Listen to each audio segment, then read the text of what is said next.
In December, I celebrated being 2 years alcohol free. Now, this is something that I have tried to do before, and is something that I really didn't think I would ever do, to be honest. I had started drinking at a very young age, and it was just part of my life and part of my socialization and how I would mask my anxiety and depression and other things. And in fact, when you eliminate alcohol, there's so many other benefits that you get from it that I just don't really see myself going back. So, we're going to kind of get into that today and go from the angle of how I approached it, how I see this going forward. So, if you're new here, hi, I'm Catherine. I'm the personal trainer and running coach at Kathletics.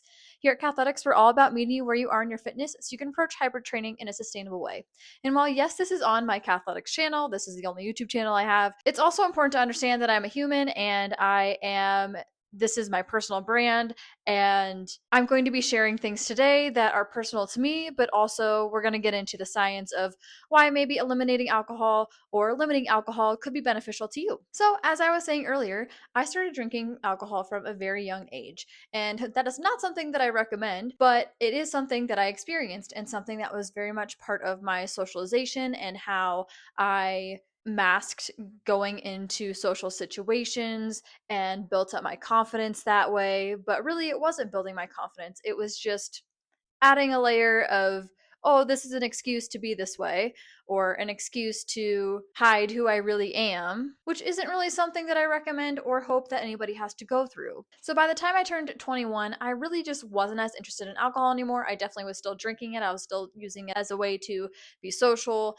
and I still had this weird feeling about it. Like it was still part of like wanting to have that control over my body and my choices, and that really fed into my thoughts of disorderly eating and my thoughts of how I needed to move my body and things like that, which ultimately, yes, it wasn't a positive thing then, but it led me to where I am today and led me to the position that I'm in today in order to help other people become more strong, confident, and build their endurance through fitness. So I am thankful for that opportunity and I'm glad that I went through those things. But that was really much of my 20s, was going through that experience of kind of grappling with whether or not I should be doing these things, whether or not it was helpful, and what other people were thinking. And ultimately, once I had the thought, alcohol just isn't doing it for me. I don't even know why I'm doing it anymore. I didn't enjoy the hangovers. I didn't enjoy feeling crappy after going out, but then I still had performance goals. I still had fitness goals that were important to me,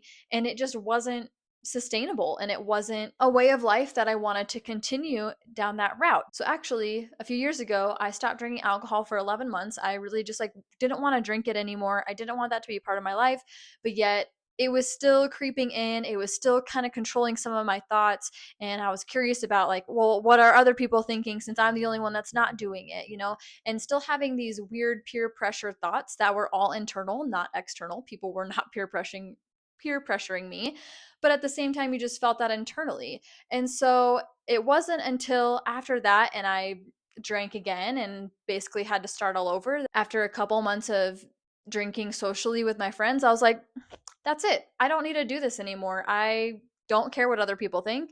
I know that I don't feel good when I do this.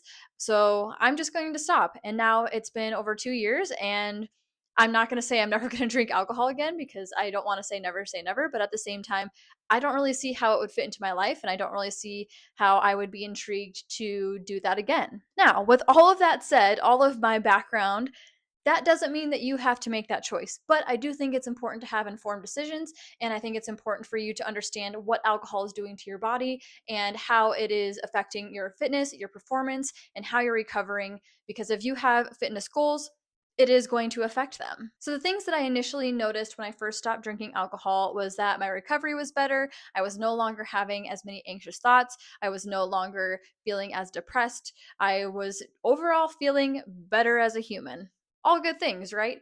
The other things that I was noticing is I'm sleeping better. I was able to sleep through the night without having disruptions. I would actually feel rested the next day, and I'd be able to perform better in the gym. I was able to show up and, continually follow progressive overload and not feel like crap. And that's a big win, especially if you have performance or just general fitness goals. So although these are things that I personally noticed, the science is pretty reflective of that as well. So, when you drink alcohol, it is serving as a diuretic. So, that is initially going to make it so you are less hydrated, which therefore is going to affect your electrolyte balance. It's going to affect your hydration throughout your whole body. So, your water balance, your fluid balance that is necessary in order to repair muscle and build muscle. So, these things are going to be interrupted once you have alcohol.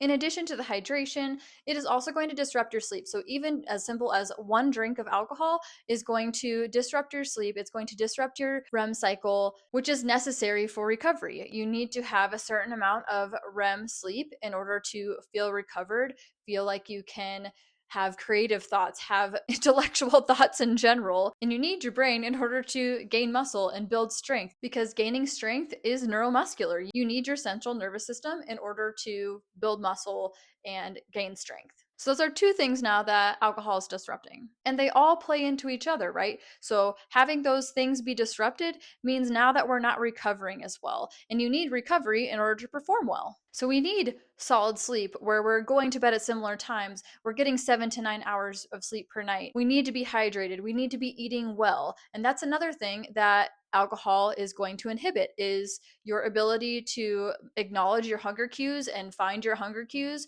And so you may be making other decisions about your food that you otherwise wouldn't have made if you didn't have alcohol in your system. Now, that doesn't mean that every single person who drinks alcohol is going to slam 3,000 calories worth of food. Now, that was me in college, but that is exactly why we're having this conversation today, because those weren't in line with my goals and they're not in line with my goals now. And now I'm acting on it. And I suggest that you at least have the information to know that your hunger cues are going to be disrupted. And so you may be making other decisions that you otherwise wouldn't have to. And that doesn't mean we're restricting calories or limiting ourselves, but it is something to consider if you have goals that require, whether you're in a surplus, at maintenance, or in a deficit, how you eat matters. So, all four of these things are playing a role into your overall health, how you're approaching your fitness. And this isn't even discussing the fact that it also has been shown to be cancer causing. It is literally a carcinogenic. Now, again, I'm not here to shame you. I'm not here to judge you. You can make your own decisions. You are an adult. It is legal to drink if you are 21 or over in the US. So if that is who you are and that is what you want to do,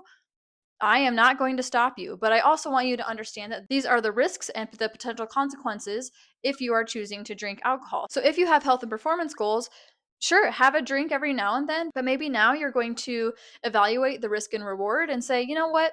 I'm going to have a mocktail instead, because you know what? There are a ton of mocktails out there and non-alcoholic versions of drinks that there you can go out and be as social as you want and still have options available to you at most restaurants. So, something to consider as well. But again, you're an adult.